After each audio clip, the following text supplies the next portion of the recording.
நான் கண் எதிர்க்க பார்த்த ஒரு நிகழ்வு, அதை தான் நான் உங்களுக்கு சொல்கிறேன். என்னென்னா, நம்ம வீட்டுக்கு மேலே ஒரு குடும்பம் இருந்தாங்க. அவங்களுக்கு இந்த கவுளியை பார்த்தா ஆகாது. அவங்க வீட்லேயும் கவுளியை ஏற்றுக்க மாட்டாங்க. வெளியில் பொது இடத்துல கவுளி இருந்தாலும் அவங்க ஒத்துக்க மாட்டாங்க.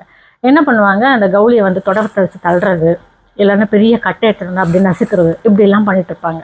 அது எங்களுக்கு பார்க்கறதுக்கு ரொம்ப வேதனையாக இருக்கும். அது பாட்டுக்கு இருக்கு, ஏங்க அதை தொல்லை பண்ணுறீங்க அப்படின்னா, இல்லைப்பா அதை பார்க்கும்போது அருவருப்பாக இருக்குப்பா, ஒரு மாதிரியா இருக்குப்பா அப்படின்னு சொல்லிட்டு அதை வந்து நசுக்கி விட்டுருவாங்க.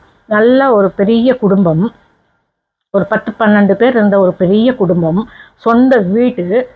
ஆனால் அவங்க செஞ்ச ஒரு தவறு, இந்த கவுளிகளை வந்து கொன்னது, இந்த கவுளிகளை வந்து துன்புறுத்தினது. இப்போ அவங்களுடைய நிலை என்ன தெரியுங்களா?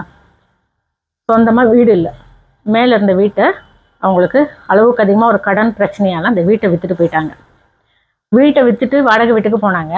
ஆனால் அந்த வாடகை வீட்லையும் அவங்களால நிம்மதியாக இருக்க முடியல. அந்த ஹவுஸ் ஓனர் என்ன பண்ணார், எங்களுக்கு வீடு வேணும், காலி பண்ணுங்க அப்படின்னு சொல்லிட்டு அவங்க இங்கேருந்து போன பிறகு குறைஞ்ச ஒரு 10-15 வீடு மாற்றிட்டாங்க, வாடகை வீடு.